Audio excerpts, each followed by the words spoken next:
Bom dia, meninos. Agora eu vou explicar para vocês a segunda parte da nossa apostila, tá bom? De geometria. E aí eu resolvi explicar sem slide, vou explicar aqui explicando cada exercício para vocês, porque eu coloquei, né, cada exercício de um conteúdo, e como são conteúdos básicos, desta maneira aqui eu explico o conteúdo mais rápido, né? E não preciso voltar a ensinar conceitos. E caso alguém tenha dúvida em conceito, por exemplo, da questão, né? Que a primeira parte é para vocês fazer a questão 1, 2 e 3. A segunda parte ficou a questão 4. A questão 4 é uma questão de radiciação. A questão 5 já é uma questão de regra de 3. E a questão 6 já é uma questão que envolve circunferência, envolve raio. Então, já envolve funções, conteúdos de geometria. Então, cada uma questão é diferente, né, uma da outra. Vai dar pra gente estudar esses 3 conteúdos aqui. Só que se vocês tiverem ainda alguma dúvida depois desse vídeo, a gente vai tirar essa dúvida na aula online, beleza? Então, vamos lá. Olha só, a questão 4. A questão 4 diz assim: Mauro deseja cercar o terreno que adquiriu recentemente. Para isso, ele precisa do perímetro, né? Que é a medida do contorno. Então, já está dizendo aí, explicando para vocês o que é perímetro. Na figura abaixo, pode-se ver a forma desse terreno e suas dimensões em metros. Aqui nós temos a nossa figurinha aí do terreno e o que vocês vão fazer é encontrar esse perímetro, que é só fazer a soma do contorno, beleza? Então, a gente precisa, meninos, entender a noção de raiz, certo? De radiciação. É quando a gente trabalha com raiz, quando a gente vai somar raiz, subtrair raiz, dividir raiz, multiplicar raiz e até mesmo, né, tirar um número de dentro de sua raiz. Então, por exemplo, nessa questão aí, eu vou precisar encontrar o perímetro. O perímetro, vocês sabem que o perímetro de uma figura geométrica vai ser a soma de todos os seus lados, né? E para mim calcular o perímetro dessa figura aí, eu vou precisar somar, certo? Então, vamos supor que a minha figura fosse assim, ó. Fosse algo mais ou menos assim. Vamos supor que fosse assim. E aqui eu tivesse, ó, 2 raiz de 3. E aqui eu tivesse raiz de 60. E aqui eu poderia ter uma raiz de 100, por exemplo. Se aqui eu tivesse, vamos supor, raiz de, colocar 50, vamos colocar assim, ó, 3 vezes raiz de 50, porque aí fica mais próximo esse exemplo aí também. E aqui vamos supor que eu tenha 31 raiz de 3, tá bom? Vamos supor que esteja desta maneira aqui, tá? Se caso os lados aí não tiverem proporcionais, não preocupa. Tô inventando o exercício agora, tá? Isso aqui não precisa preocupar com isso. Então, como que eu vou calcular o perímetro dessa figura? O perímetro dessa figura vai ser, ó, perímetro será, meninos, igual a soma de todos os lados, tá bom? Então, perímetro é igual à soma de todos os lados, beleza? Então, agora nós vamos encontrar aqui o nosso perímetro. Para encontrar, nós vamos, então, somar todos os lados da minha figura aqui, ó. Então, perímetro aqui é igual, ó, raiz de 100, que é esse lado, mais 31 raiz de 3, que é esse aqui, mais raiz de 60, mais 2 vezes a raiz de 3, certinho? Então, olha, eu já coloquei aqui, né? Esse lado, mais esse lado, mais esse. Falta aqui o meu último lado, que é 3 vezes a raiz de 50.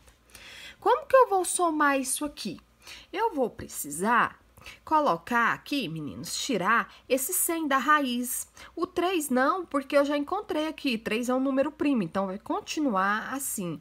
3 número primo, então continua assim. Se eu tivesse raiz de 2, ia continuar raiz de 2. Raiz de 5, vou continuar. Então, eu vou olhar dentro da minha raiz. O meu radical, que não for um número primo, eu vou fazer a fatoração, tá bom? Então, vocês lembram como que faz a fatoração?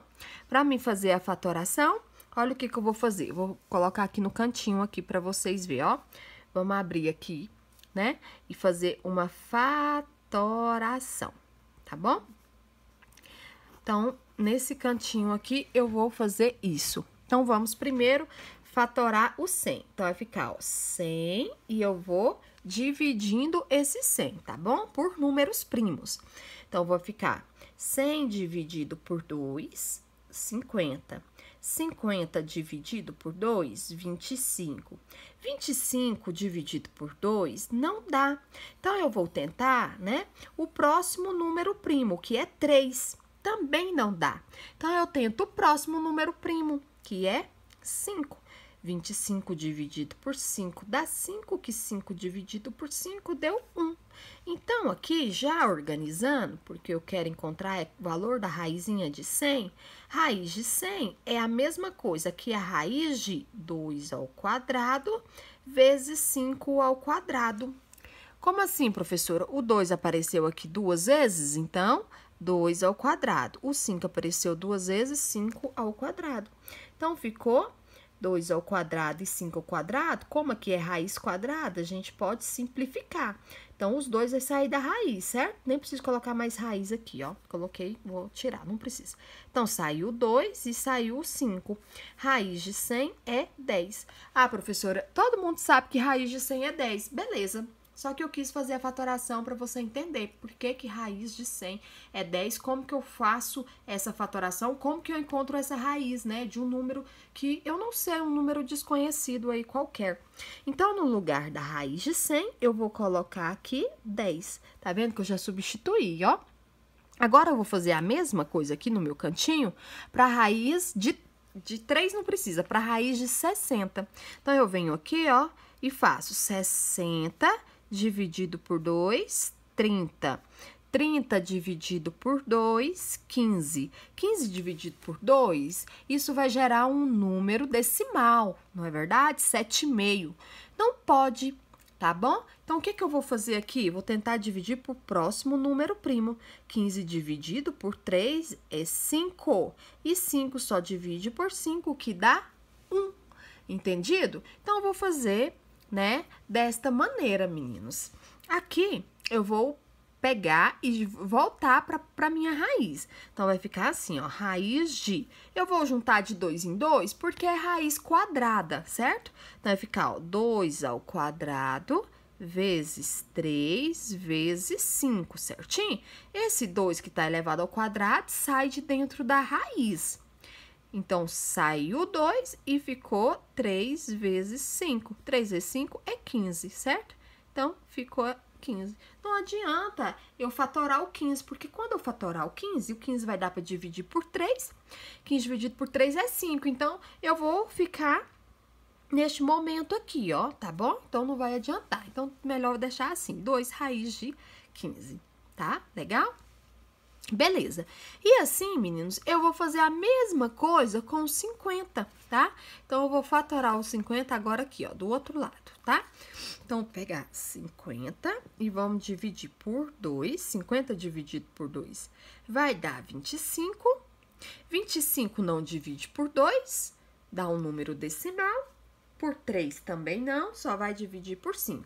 E 25 dividido por 5 dá 5, né? Terminou aqui.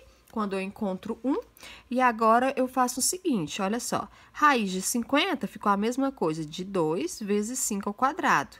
2 apareceu somente uma vez, e o 5 aqui eu vou juntar de 2 em 2, né? Apareceu 2 vezes. Se tivesse aparecido mais um 5 aqui, ficava 5 ao quadrado vezes 5, tá?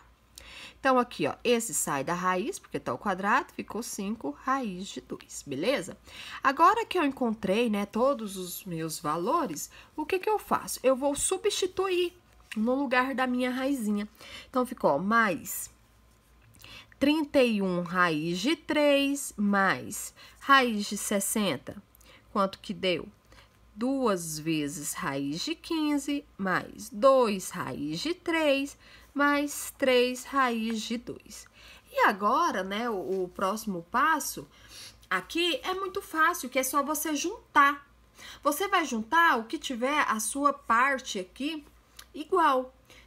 Por exemplo, o que você tiver, essa parte literal igual. Então, vai ficar, ó, 31 raiz de 3, eu posso juntar com 2 raízes de 3. Aqui eu tenho 31 raiz de 3, mais 2 raízes de 3, ficou 33 raiz de 3. 2 raiz de 15, como eu não tenho uma parte igual aqui, deixa desse jeito, do jeito que tá. Raiz de 2 da mesma forma e esse 10 do mesmo jeito. Então, o que vai dar para me juntar aqui é só o que eu tiver multiplicando aqui por raiz de 3, beleza? É assim que vocês vão fazer o exercício de vocês. Vocês vão fatorar, tá bom? A raiz que vocês têm aí. Depois, vocês vão substituir essa fatoração que você fez, a forma mais simplificada. Você substitui no lugar das raízes e depois soma o que der para somar. Caso você encontrar aí uma sentença, né, não tem problema. Se você encontrar, por exemplo, 2 mais 5 raiz de 3, um exemplo só. Ou 10 mais 2 raiz de 3. Não tem problema, você encontrou uma sentença, que essa sentença equivale ao seu perímetro, tá bom? Você trabalhou aí, né, com a radiciação, com raiz, com potência, e encontrou o perímetro, beleza? Esse exemplo aqui, é claro, ele não deu exato, porque aqui o que eu quero mostrar para vocês é como você vai fazer o exercício, o passo a passo, o algoritmo para resolver o exercício, tá? E não vou resolver o exercício com vocês, beleza? A questão 5 diz assim: 2 pedreiros constroem um muro em 15 dias. 3 pedreiros constroem o mesmo muro em quantos dias? Essa questão é uma questãozinha de regra de 3 simples, né? É uma questão de proporção, então, muito simples. Então, você pode pensar o seguinte: ela tá dizendo aí que 2 pedreiros constroem um muro em 15 dias e 3 constroem o mesmo muro em quantos dias?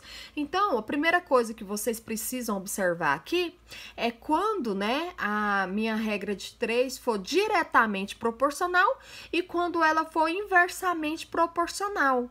Lembra disso? Então, diretamente proporcional é quando as minhas duas grandezas tendem a subir ou a descer, né? E inversamente proporcional é quando uma sobe e a outra desce. Por exemplo, meninos, se eu tô falando de máquinas, uma máquina trabalhando, ela produz 60 peças, certo? Uma máquina trabalhando possui 60 peças. E 2 máquinas trabalhando, ela vai possuir quantas peças? Ô, professora, uai. Se eu vou aumentar o número de máquinas trabalhando, vai aumentar a peça. Ah, muito bem. Então, se subir aqui, ó, se aumentar o número de máquinas trabalhando, vai aumentar o número de peças, certo? E se eu tenho 5 máquinas numa empresa trabalhando?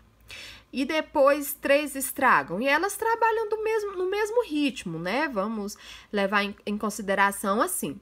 3 delas estragam, só ficou 2. Ah, o rendimento vai cair. Então, se diminui as máquinas, vai diminuir também a produção de peças. Muito bem. Então, quando acontece isso, são grandezas diretamente proporcionais. Então, o que você faz? Coloca um xizinho aqui no que você quer saber e multiplica cruzado. Só isso.